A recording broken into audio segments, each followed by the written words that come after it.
Kesempatan kali ini kita membahas tentang dua materi sekaligus. Yang pertama tentang fotografi digital imaging dan yang kedua adalah fotografi human interest. Sekarang kita membahas tentang fotografi digital imaging terlebih dahulu. Pada pertemuan awal Pak Fani sudah menjelaskan bahwa fotografi itu berasal dari kata fotos yaitu cahaya dan grafos itu menggambar, yaitu artinya menggambar dengan cahaya.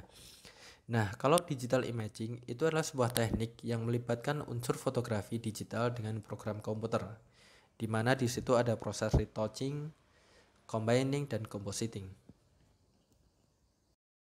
Fotografi digital imaging itu erat kaitannya dengan dunia periklanan, fotografi, dan desain grafis. Dan memang digital imaging ini adalah sangat teknis sekali. Jadi walaupun teman-teman belum dapat materi periklanan, maka materi ini bisa jadi gambaran awal terkait fotografi digital imaging. Penemuan kamera digital itu mendongkrak animo digital imaging, karena sebelumnya para fotografer itu masih menggunakan kamera film. Nah, digital imaging itu hadir memberi nuansa tersendiri dalam dunia fotografi. Seperti yang sudah saya katakan sebelumnya bahwa digital imaging ini sangat erat kaitannya dengan dunia periklanan. Karena apa? Karena konsep iklan yang dirancang secara hiperbola itu dapat divisualisasikan. Misalnya konsep iklan yang berada di dalam laut ataupun di udara. Nah, itu dengan fotografi biasa bisa dibilang tidak bisa menjangkau. Tapi dengan digital imaging itu dapat menghasilkan karya yang bisa dibilang mustahil dilakukan. Nah, era sekarang ini hampir semua fotografer itu melakukan proses digital imaging.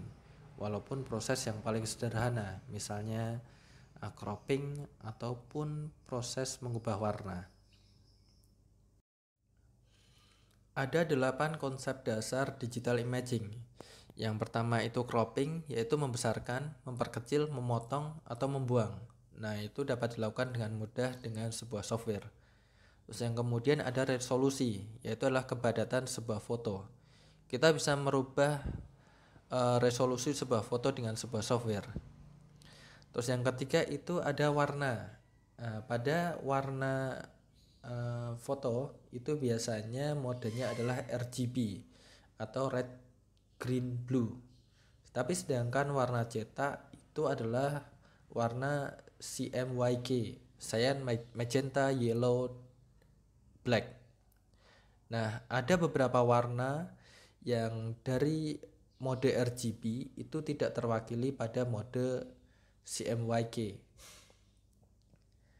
Yang selanjutnya ada gelap terang. Nah, dalam software yang biasa digunakan untuk digital imaging yaitu Photoshop itu mempunyai fitur seperti brightness contrast, shadow highlight, level dan sebagainya. Nah, sedangkan pada foto hitam putih itu dapat menggunakan mode grayscale, desaturate, gradient map dan sebagainya. Kemudian ada filter.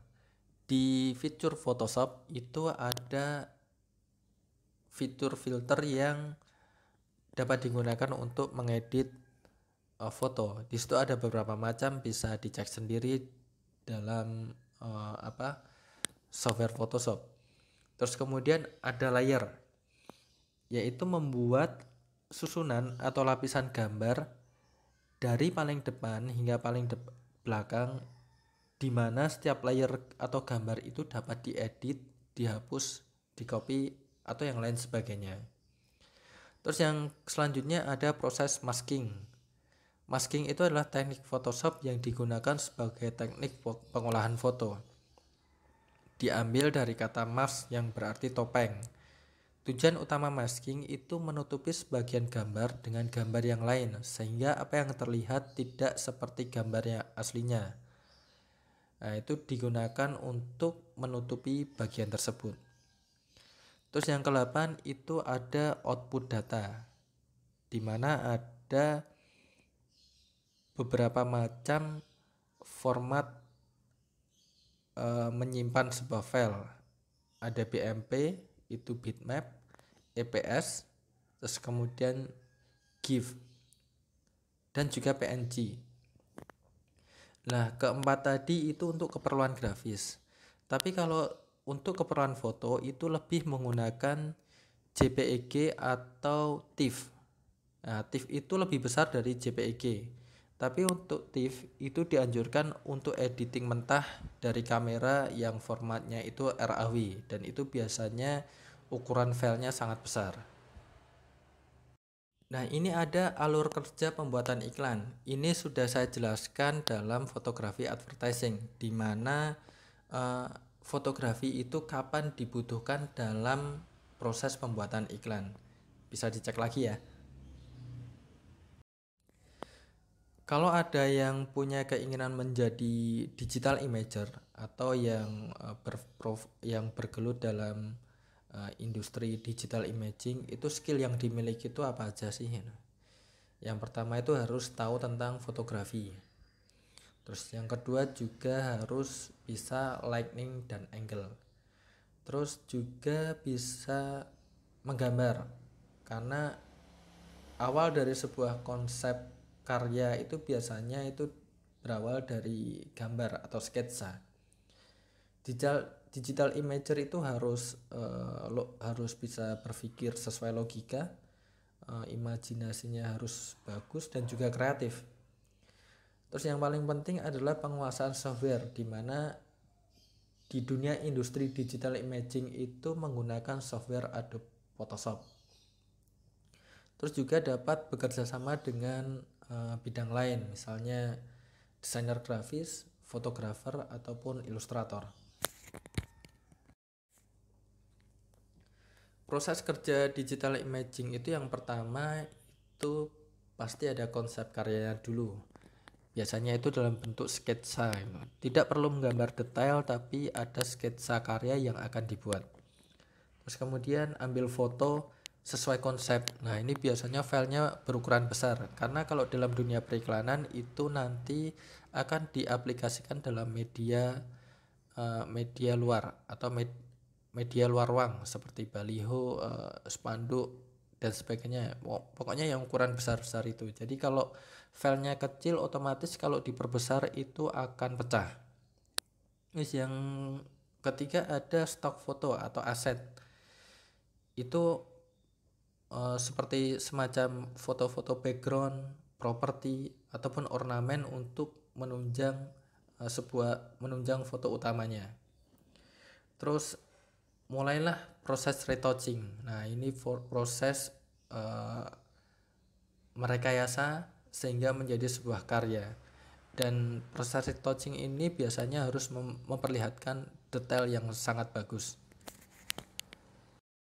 Ini ada sebuah karya berawal dari sketsa. Nah, sketsanya mungkin tidak terlalu detail, tapi terus diaplikasikan menjadi sebuah karya digital imaging.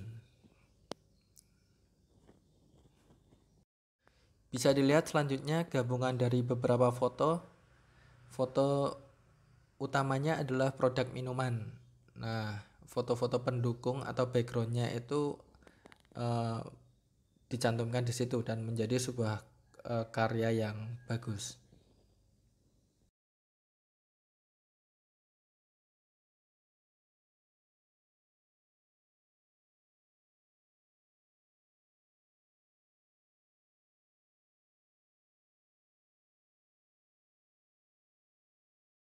Demikian materi tentang fotografi digital imaging. Kita lanjut materi selanjutnya. Sekarang kita membahas tentang fotografi human interest.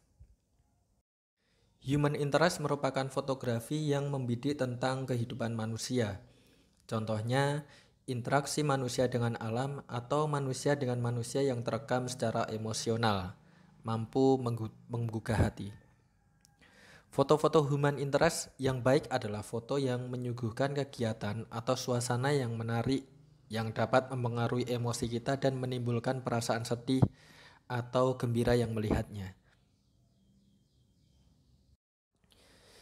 Berbicara tentang fotografi human interest, Menurut saya itu bisa dibilang gabungan antara fotografi jurnalistik, travel fotografi, dan street fotografi. Di mana karya fotografi human interest itu adalah menyampaikan cerita kondisi sosial. Pendekatan dalam melakukan pembuatan karya human interest fotografi itu ada dua. Yang pertama itu candid atau paparazzi. Yang kedua itu minta izin ke objek untuk diambil foto. Nah, kalau candid itu biasanya kita mengambil gambar itu dari kejauhan. Nah, dari kejauhan untuk mendapatkan ekspresi tanpa disadari oleh objek yang difoto gitu. Terus kalau izin ke objek itu biasanya formatnya adalah foto portrait. Biasanya kalau ada yang nyaman dimintai foto, ada juga yang tidak. Tapi itu tergantung dari fotografer itu sendiri. Apakah pengen hunting karya human interest itu secara candid atau minta izin ke objek. Sebenarnya tidak ada masalah kalau kita izin dulu ke objek, dan biasanya orang yang dimintai izin itu pasti mengiyakan. Tapi kalau tidak mengiyakan ya sudah, kita cari objek yang lain. Lalu jenis kamera dan lensa yang digunakan untuk human interest itu apakah ada standarnya? Nah, ada 3 pilihan. Yang pertama menggunakan DSLR, terus kemudian mirrorless atau compact kamera. Tapi di sini tidak ada pakem untuk menggunakan jenis kamera tertentu. Tapi karena human interest itu sifatnya spontan gitu, sambil jalan kita hunting gitu, gunakan yang paling nyaman atau gunakan yang paling ringan untuk bepergian. Lensa yang digunakan apa saja? Nah, itu juga tidak ada pakemnya, tergantung pilihan. Apakah pengen ambil gambar secara candid atau jarak dekat dengan minta izin. Nah, kalau secara candid biasanya itu pakai lensa tele atau zoom. Kemudian kalau jarak dekat kita bisa menggunakan lensa wide, fix, atau bisa juga dengan lensa bawaan atau kit lens. Terus kalau kita menggunakan kamera DSLR atau mirrorless kamera, kamera settingnya seperti apa? Nah, ini juga tergantung dari kenyamanan sang fotografer. Kalau pengen main diafragma ya setting di aperture priority.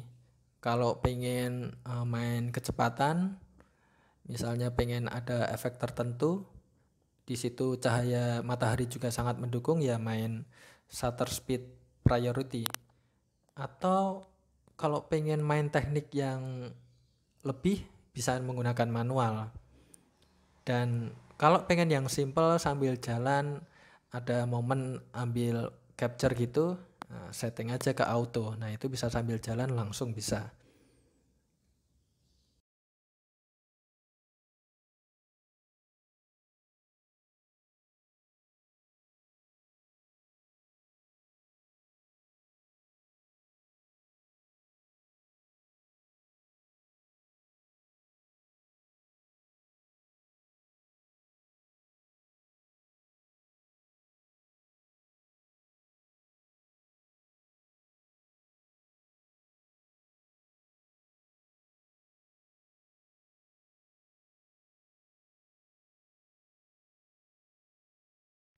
Demikian materi tentang fotografi human interest.